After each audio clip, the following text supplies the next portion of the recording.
Hey guys, welcome back. Thanks for joining me today. On today's episode, we're going to be taking care of my screen door, or at least a part of my screen door that seems to keep getting bent and broken. Sometimes my screen door doesn't close all the way, and the wind catches it and whips it open, and then it goes and bends my pressure closer at a pretty severe angle, and you can't get this open or closed without having to force it. So, we're going to go ahead and get this straightened out, and I'm going to show you how. Stay with me, guys. I'll show you what I'm up to. The other night when I came in, apparently the screen door didn't close all the way, and the wind caught it and bent my pressure closer at a pretty bad angle here. It's making it very difficult to try to open or close the screen door. So anyway, I took this off. The way that you're going to take this off is you're going to open your screen door all the way up, and then you have this little tab right here that holds the door open. You're going to go ahead and use that and block it open, because there is pressure in here right now.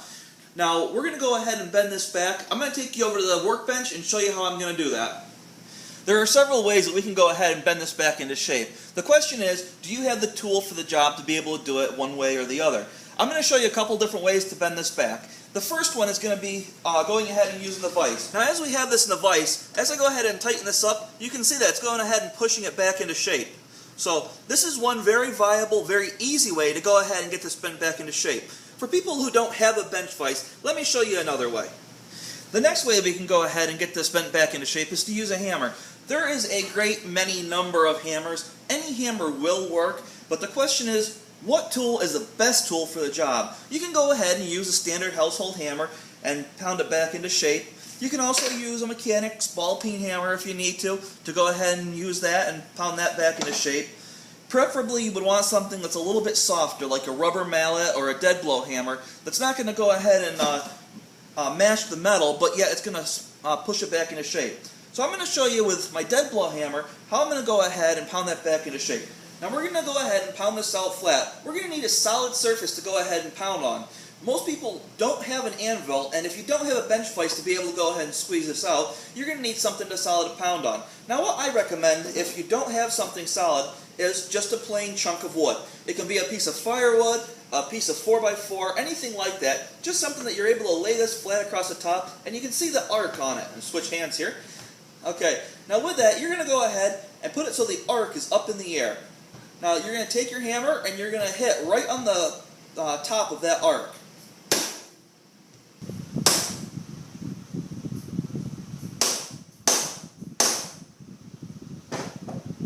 Okay, that is it. I've got that straightened out pretty well. Most of the bend is out of it, at least enough so it's going to be able to go into the tube without bumping and grinding on the inside of the tube. So I'm going to go ahead and get this installed back in the front door of the house and show you how to do that so you don't end up pinching your fingers. Make sure that you leave this extended so that this is all the way out. It's going to help when you get that put back in. Let's go back to the front door. Alright, we're back. We have our pressure closer. We're going to go ahead and get this installed. Let me show you how.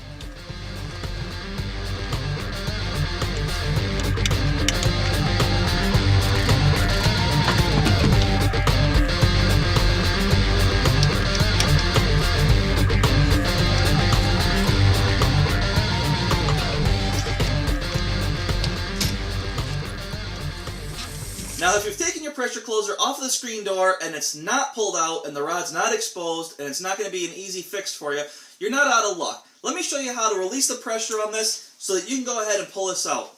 On the end of this there is a little screw right there. It's a little Phillips head screw. We're going to take our Phillips head screwdriver and loosen that up. Now you're only going to loosen that up so it's almost falling out but not quite. Once that's loosened all the way up like that, as you can see here, it's loosened up and sticking out. We're going to take a tool and stick it through the hole on the end of the pressure closer where the rod is. We're going to make it so that the pressure closer is dangling down, and this little lock here, as we go and we pull this down, will stay there in place and allow the rod to be locked up into place. So depending on where your bend is, will depend on how far you pull it up.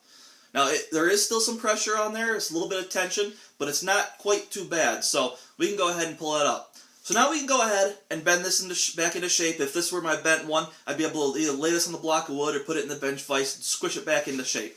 Now just as a mental note, these things cost about $25 at the store.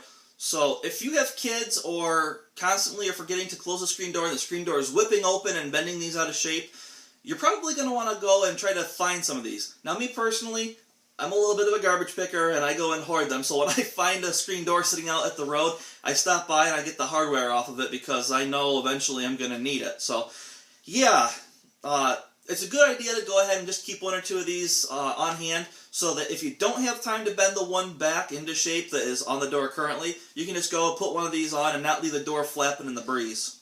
So that's how we go when we go ahead and replace the door pressure closer and get it fixed and bent back into shape. If you guys have enjoyed this video, please go ahead and click on the subscribe button right over here. By subscribing to my channel, you're going to be getting access to all of the content on my channel. You're going to have access to all of the videos that I have posted. Now, bear in mind, I don't only have do-it-yourself videos. I also have videos where I do carpentry, metal fabrication, forestry, snow plowing. The list goes on. There's a lot that I do. Anyway, if you guys find that interesting, go ahead and click on the subscribe button. I'm also going to include some links right over here that you guys can go ahead and click on for some other do-it-yourself tips, tricks, and projects that I've done and taken videos of and shared with you guys. So go ahead, click on subscribe, become part of my YouTube family, and click on one of these links over here. And I hope to see you soon on my next episode. Until then, bye-bye.